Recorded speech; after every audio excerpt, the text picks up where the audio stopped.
السلام علیکم ورحمۃ اللہ وبرکاتہ۔ اعوذ باللہ من الشیطان الرجیم، بسم اللہ الرحمن الرحیم۔ سورہ بقرہ کا اگلا رکوع ہمارے سامنے ہے۔ رب جلیل فرماتے ہیں اَتَأْمُرُونَ النَّاسَ، کیا تم لوگوں کو ترغیب دیتے ہو یا حکم دیتے ہو؟ دونوں معنی ہیں۔ ارشاد کرتے ہو، وعظ کرتے ہو، نصیحت کرتے ہو، ترغیب دیتے ہو، حکم دیتے ہو، قائل کرتے ہو، مائل کرتے ہو بالبر، ساتھ نیکی کی طرف راغب کرتے ہو۔ وَتَنْسَوْنَ أَنفُسَكُمْ، اور اپنے آپ کو بھول جاتے ہو، یعنی اس نیکی کو تمہارے اپنے انفس فراموش کرتے ہیں، تمہارا نفس اس سے مانوس نہیں ہے۔ اس کا مطلب کیا ہوا کہ وہ جو لوگوں کو بر، حسنہ، نیکی اور امر بالمعروف کی تلقین کرتا ہے، اس کو نفس عارفہ میسر ہو۔ یہ وہ صاحب ارشاد ہونا چاہیے کہ جو معرفت رکھتا ہو، تزکیہ کی منازل سے گزر چکا ہو، ظاہر و باطن میں یگانگت ہو، اپنے علم پر عامل ہو، تو پھر جس وقت وہ گفتگو کرے گا اللہ تبارک و تعالی اس کی گفتگو کو تاثیر سے نوازے گا۔ ہاں، ایک بات تو یہاں پر یہ ہے کہ اگر اپنا نفس غافل ہے تو دوسرے کو بر کی تلقین کرنا یہ گو کہ ممنوع تو نہیں ہے، چونکہ اپنے کان پہلے سنتے ہیں۔ اس طرح بعض اوقات اپنے نفس کو فائدہ ہوتا ہے۔ اب آیت مبارکہ میں کتنے معنی ہیں کہ جب تم دوسروں کو بر کی تلقین کرتے ہو تو اپنے نفوس کی اصلاح ضرور کرو۔ دوسرا معنی یہ بھی ہے کہ جب دوسروں کو بر کی تلقین کرو گے تو تمہارے اپنے نفوس کی اصلاح بھی ہوتی رہے گی۔ تیسرا معنی یہ بھی ہے کہ دوسروں کو بر کی تلقین کرنے سے پہلے لازمی تقاضا یہ ہے کہ اپنا اصلاح احوال کر لو۔ وَأَنْتُمْ تَتْلُونَ الْكِتَابَ، اور تم کتاب تلاوت کرتے ہو، یعنی تمہارے پاس علم بھی ہے۔ اگر یہ علم ہے تو علم ظاہر کے بجائے اس کو علم نافع اور راسخ ہونا چاہیے، تاکہ امر بالمعروف کا تمہارا کام اثر پذیر ہو۔ افلا تعقلون، تو کیا تم اس حوالے سے سمجھداری سے کام نہیں لیتے؟ واستعینوا بالصبر والصلاۃ، اور اللہ سے استعانت طلب کرو صبر اور نماز کے ساتھ۔ اب قابل غور بات ہے کہ صبر اور نماز تو وسیلہ بن سکتے ہیں، صبر اور نماز افعال ہیں۔ قرآن پاک میں رب کریم و جلیل فرماتے ہیں وَابْتَغُوا إِلَيْهِ الْوَسِيلَةَ، ایک مشہور اور معروف عالم اس پر بات کرتے ہیں کہ اس وسیلہ سے مراد جس طرح صبر کا وسیلہ اور نماز کا وسیلہ اعمال مراد ہے۔ مان لی ان کی بات، لیکن قابل غور بات یہ ہے کہ اعمال تو وسیلہ ہیں بہر صورت ہیں، لیکن اعمال تو افعال ہیں۔ اگر افعال وسیلہ بن سکتے تو فاعل کس طرح وسیلہ نہیں بن سکتا؟ صابر ہے تو صبر ہے، صبر صابر کا فعل ہے۔ جب صبر وسیلہ ہے تو صابر بدرجہ اولا وسیلہ ہے۔ صلاۃ مصلی کا فعل ہے، جب صلاۃ وسیلہ ہے تو صاحب صلاۃ مصلی بدرجہ اولا اعلی وسیلہ ہے۔ وَإِنَّهَا لَكَبِيرَةٌ، اور بے شک یہ نماز کبیر ہے، بڑی ہے، إِلَّا عَلَى الْخَاشِعِينَ، مگر خاشعین کو میسر ہے۔ مراد کیا ہے کہ اگر صرف فرائض اور تکلفات شرعیہ کی ضو میں لے پھر تو ایک تکلف ہے، فرض ادا ہو گیا، لیکن خاشعین اس سے محظوظ ہوتے ہیں، ان کو معرفت نصیب ہوتی ہے۔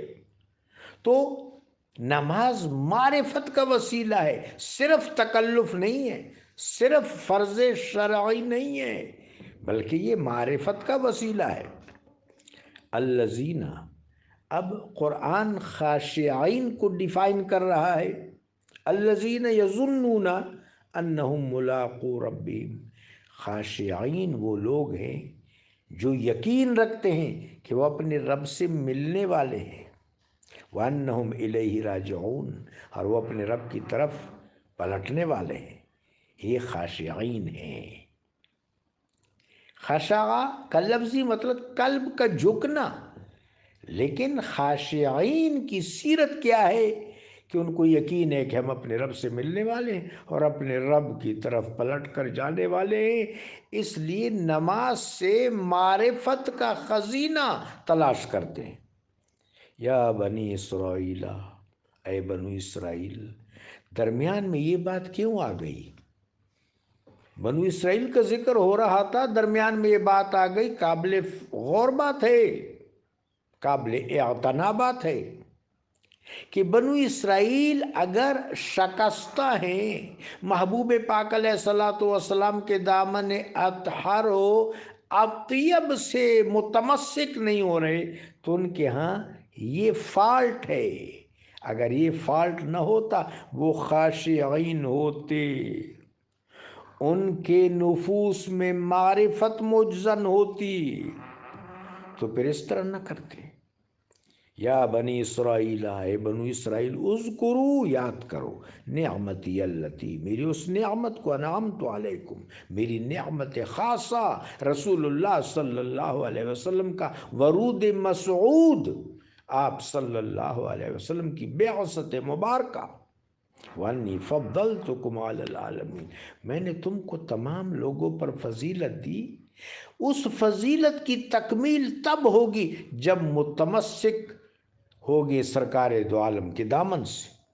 واتقوا یوما، اور اگر ایسا نہیں کرو گے تو اس دن کو نظر میں لے آؤ، اس دن کا خیال کرو، اس دن کا تصور کرو، اس دن کی وجہ سے تمہارے قلوب میں لرزہ طاری ہو جانا چاہیے۔ لا تجزی نفس عن نفس شیئا، کہ اگر کوئی نفس باطل پر قائم رہا تو وہ نفس کسی کو فائدہ نہیں دے گا اور کسی دوسرے نفس سے اس نفس بطلان کو بھی فائدہ نہیں پہنچے گا۔ نفس حقانی کو نفس حقانی سے فائدہ پہنچے گا۔ ولا يقبل منها شفاعت، اس سے کوئی شفاعت قبول نہیں کی جائے گی۔ ولا يؤخذ منها عدل، فدیہ بھی قبول نہیں کیا جائے گا۔ ولا هم ينصرون، نصرت بھی نہیں کی جائے گی۔ اگر سعادت کے بجائے شقاوت کے راستے پر ہیں تو سارے وسائط اور وسائل اگلے جہان منقطع کر دیے جائیں گے۔ وَإِذْ نَجَّيْنَاكُمْ مِنْ آلِ فِرْعَوْنَ، رب جلیل اپنے انعامات یاد دلا رہا ہے، اس لیے ترغیب کے نقطہ نظر سے، تاکہ ہدایت کی طرف آ جائیں۔ ان کی نیک بختی اس میں ہے کہ اگر ہدایت قبول کر لیں تو پھر اگلے جہان کے فوز و فلاح سے ہم کنار ہو جائیں گے وگرنہ درکنار ہو جائیں گے۔ جب ہم نے تم کو آل فرعون سے نجات دی، تمہارے آباء و اجداد کو، تم سے مراد تمہارے آباء و اجداد، چونکہ تم ان کی ذریت ہو، ان کا تسلسل ہو، یسومونکم سوء العذاب، وہ تم کو سخت عذاب میں مبتلا رکھتے تھے، یذبحون ابناءکم، تمہارے بچوں کو شہید کرتے تھے، ذبح کرتے تھے، زود و کوب کرتے تھے، وَيَسْتَحْيُونَ نِسَاءَكُمْ، تمہاری خواتین کو باقی رکھتے تھے کہ ان سے بیگار لیا جائے، ان کو نوکرانیاں بنایا جائے۔ وَفِي ذَلِكُمْ بَلَاءٌ مِّن رَبِّكُمْ عَظِيمٌ، اس میں تمہاری ہی اعمال کی وجہ سے تمہارے لیے بڑی آزمائش تھی، تاکہ تم اس آزمائش سے نجات حاصل کر کے آزادی کا بھی لطف پاؤ اور ہدایت کی اہمیت اور افادیت بھی تم پر منکشف ہو جائے۔ وَإِذْ فَرَقْنَا بِكُمُ الْبَحْرَ، جب تمہارے لیے سمندر کو دلخت کیا، عصائے موسوی علیہ السلام کا کمال، فَأَنْجَيْنَاكُمْ، پس پھر ہم نے تم کو نجات دی، بحر قلزم کو دلخت کیا، وَأَغْرَقْنَا آلَ فِرْعَوْنَ، اور متمردین، متکبرین، طاغین، سرکشوں کو غرق کر دیا، وَأَنْتُمْ تَنْظُرُونَ، اور تم کو یہ خوشی پہنچائی کہ ان ظالموں کو کیفر کردار تک پہنچتے ہوئے تم نے دیکھا اور تمہارے قلوب کا غیظ نکل گیا۔ وَإِذْ وَعَدْنَا مُوسَىٰ 40 لَيْلَةً، اس کے بعد اتنے بڑے احسان کے بعد تمہارا شیوہ تسلیم ہونا چاہیے تھا، رضا ہونا چاہیے تھا، اطاعت ہونی چاہیے تھی، بغاوت کا حق تمہیں اب نہیں پہنچتا تھا، اتنی بڑی بڑی نشانیاں دیکھ لیں۔ جب ہم نے موسیٰ علیہ السلام سے 40 راتوں اور 40 دنوں کا وعدہ کیا، ثم اتخذتم العجل من بعدہ، انہوں نے اپنا خلیفہ بھی مقرر کیا سیدنا ہارون علیہ السلام کو، لیکن پھر تم نے گوسالے کو معبود بنا، سامری کے پیچھے چلے، فریبکار کے پیچھے چلے، دغاباز کے پیچھے چلے، مکار کے پیچھے چلے، ساحر کے پیچھے چلے، اور اللہ کے نبی کا راستہ چھوڑ دیا، ہارون علیہ السلام کی متابعت چھوڑ دی۔ وَأَنْتُمْ ظَالِمُونَ، بلا شبہ تب تم ظالم تھے۔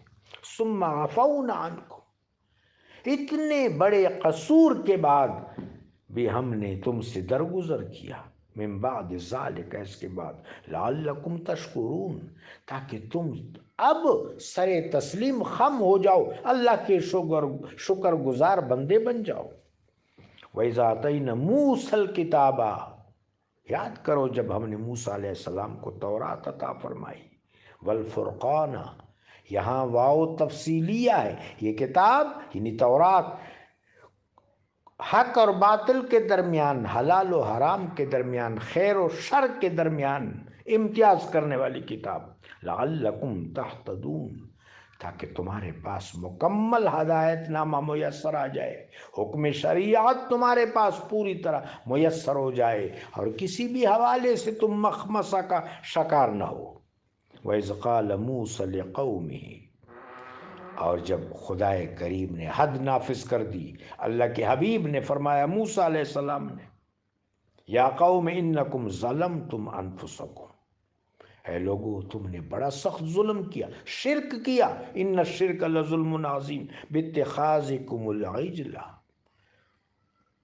اعتبار کو، امکان کو، مخلوق کو، پرتو کو معبود بنا لیا،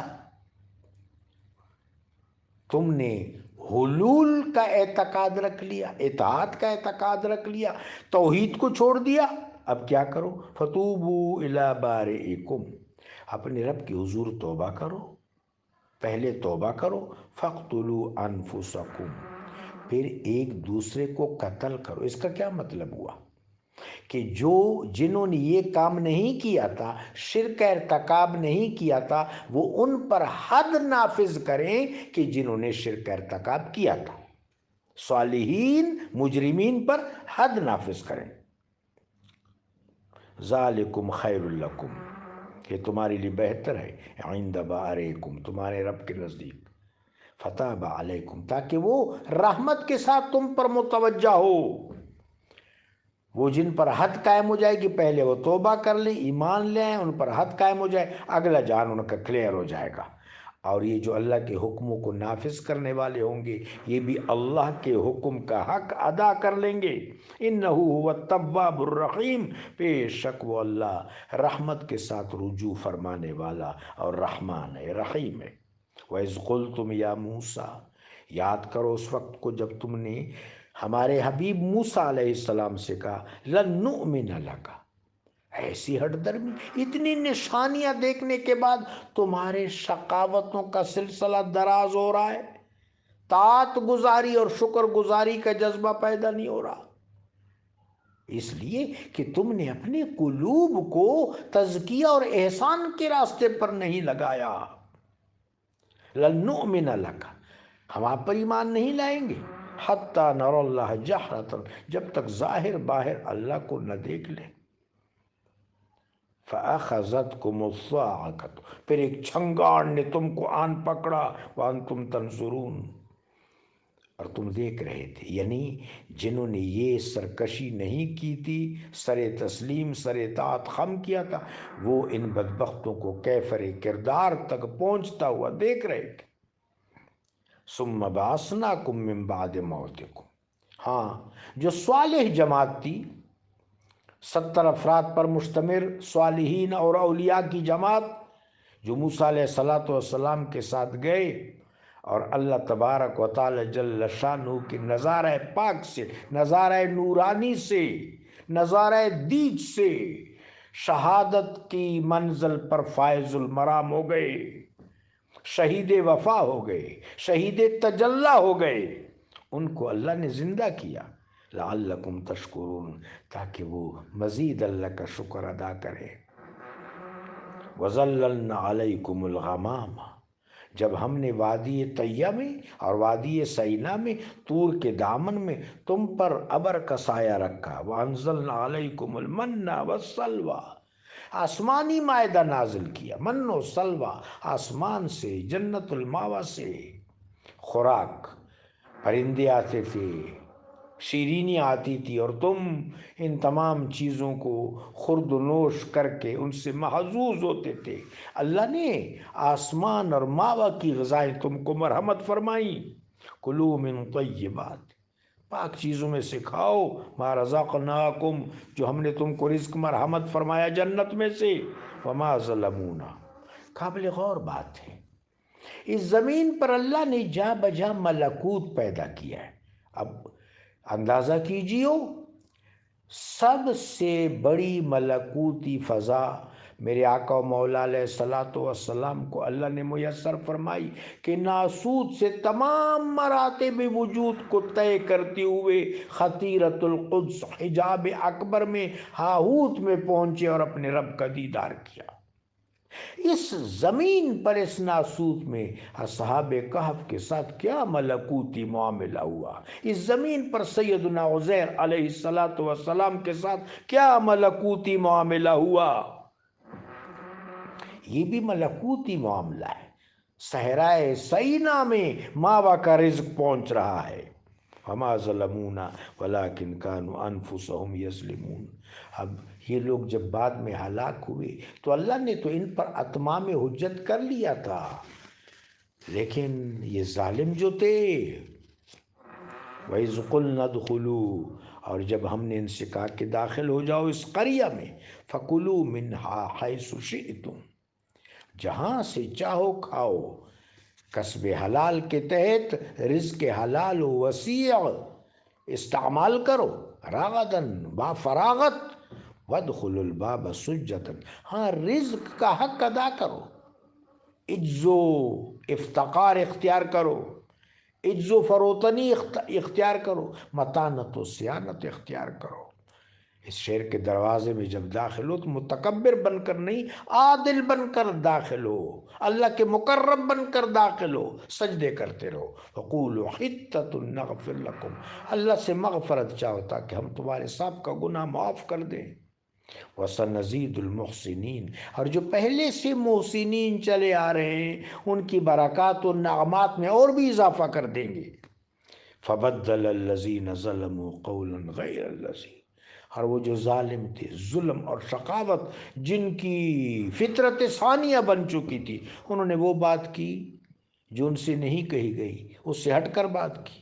فَأَنزَلْنَا عَلَى الَّذِينَ ظَلَمُوا، پھر جنہوں نے ظلم کی اس روش کو باقی رکھا، رجزا من السماء، ہم نے آسمان سے ان پر عذاب نازل کیا، بما كانوا يفسقون، ان کے فسق و فجور کی وجہ سے، ان کی عہد شکنیوں کی وجہ سے اور ان کی سرکشیوں کی وجہ سے۔ صدق اللہ العظیم وصدق الرسول النبی الکریم الامین۔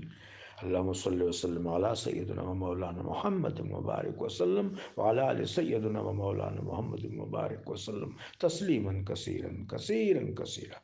والسلام علیکم ورحمۃ اللہ وبرکاتہ۔